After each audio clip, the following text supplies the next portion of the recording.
You're tuned into part 2 of the Case for Larry Bird reaction video. Men ever, like a Bill Russell or a Tim Duncan or a Shaq or a Kareem.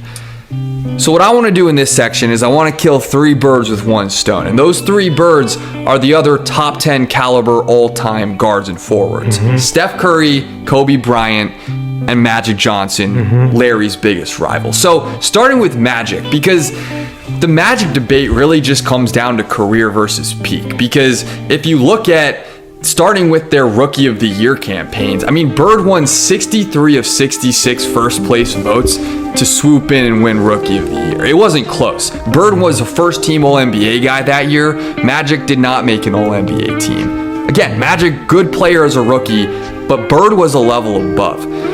Bird finished higher in MVP voting every single year I'll give it to Bird. they played Bird's in the better than Magic, NBA until 1987 when Magic won it, and then Bird's body basically started breaking down. So again, when they were both healthy at their peak, Bird was the better player. Now Magic, of course, went 2-1 versus Bird in the finals. But number one, as I mentioned earlier, Bird faced much harder comp in the East than Magic ever did in the West. That's true. And Magic also had better teammates. And this is no disrespect to Robert Parrish and Dennis Johnson and Kevin McHale. 'cause they were unbelievable Hall of problems, Fame too. guys. But those 3 aren't exactly Kareem Abdul-Jabbar. Nope. You could argue those 3 weren't even late 80s. Kevin James McHale Worthy. was So look, we're kind of, problem. splitting feathers here, but I have Magic we're ranked gonna be 1 spot honest. behind Bird all time because I think the historical MVP wasn't record Kareem, proved but he was- that Bird was the better player. He was a problem. And that's also kind of just the argument for Bird over Steph would and Kobe. give McHale As I kind of problems. talked about in that he second would section, give Kareem problems. Bird just was the better all-around Sure. basketball player, and I think the proof of that compared to Kobe and Steph, not to mention Bird still has the playoff accolades too, but it's the fact that Bird has as many MVPs as those 2 guys do combined. I would say Kobe got slighted a bunch of times in his career. Kobe Bryant only has 1. Make that make sense. Let me know in the comments if that makes sense to you. I don't think he only should have 1. At least 3. He could have got 3. There's a lot of times where he could have got it. I mean, he did have some competition, but I really feel like there's a lot of years where Kobe was the MVP and he only got it once. I don't know. So that like, people could put that on him because he just didn't get it. Because it's like, if you didn't get it, you didn't get it. You're not the MVP of the league. You're not the MVP of the league. I feel like he deserved to be the MVP a couple more times. But hey, what could you do? Like, it just didn't happen. So it's like you can use that debate, but like, I just still don't like. It don't feel right about that because it's like he should have got it a couple times, like a couple more times. He only got 1. That doesn't sit right with me. Let me know. Maybe you guys are not Kobe Bryant fans. I know a lot of people are not a fan. There's a good amount of people that are not fans of Kobe's game. They can respect the accomplishments, him being legendary. But when it comes to like the top 5, they're not a fan of his actual game compared to everybody else because he's not as efficient, and he was just a lot of times he was jacking up shots. But like, he's one of those guys that he's gonna go and get. He's gonna take the win. Like he's gonna. If you're not gonna give him. No one's gonna give him anything. He's gonna take it from you. Like he's gonna go get that 60 points.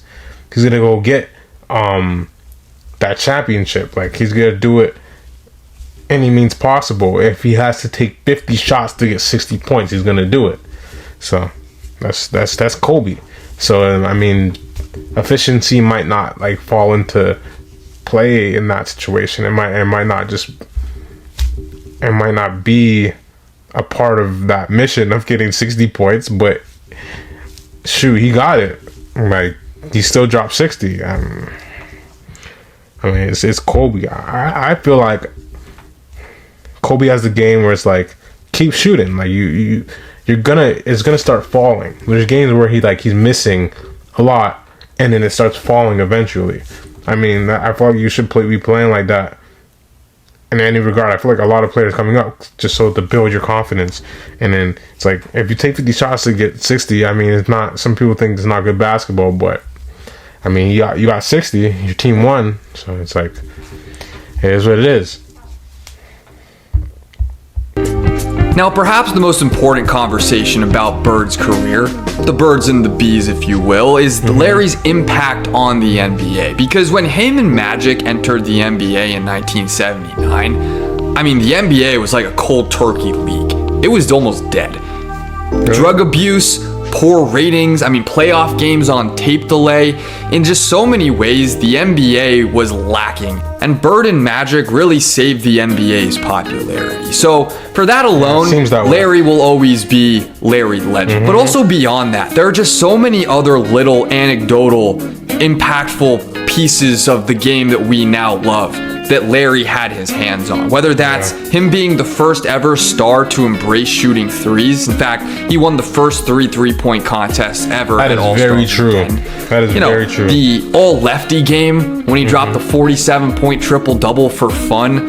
Iconic. Yeah, crazy. And even, how about this? A lot of NBA players will tell you that Larry Bird is the trash-talking GOAT. Like, the way he would egg on his opponents and chirp them to death is just absolutely legendary. Now look, I'll take a step back for a moment and be real, because I think a big reason why people sleep on Bird and don't have him as a top 3 player ever is because he just doesn't have the longevity of other guys. That's true. And the main reason for that is because he got hurt. He had back issues. So when you stack him up next to these guys like LeBron and Kareem and probably Steph and even Jordan, he just doesn't have the counting stats or the overall accolades that these other guys have. I want to end this video with a few quotes from other NBA legends that I think sum up Larry Bird, because at this point I've just done too much talking. Starting with Pat Riley, who was the head coach of the Showtime Lakers. Pat Riley once said that, quote, "If I had to take one guy to take the last shot to win a game, I would take Michael Jordan. But if I needed a guy to take the last shot to save my life, give me Larry Bird." Speaking of Michael Jordan, when Larry retired, Jordan said this, quote, "Larry, I hear that you're retiring. Thank goodness. I'm glad. I'm tired of seeing your face." Now, yeah, if you know anything about Michael Jordan, you know that's about as much respect as MJ is ever going to be able to give. And finally, from Magic Johnson himself at Larry Bird's retirement ceremony in Boston, Larry's biggest rival ever said this. Larry Bird said that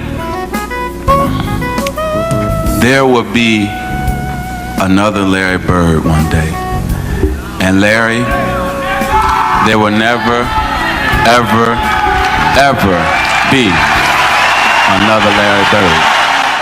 To the greatest basketball player ever, but more important, a friend forever. So hey, if you disagree, I guess I'll just flip you the bird. Thanks for watching.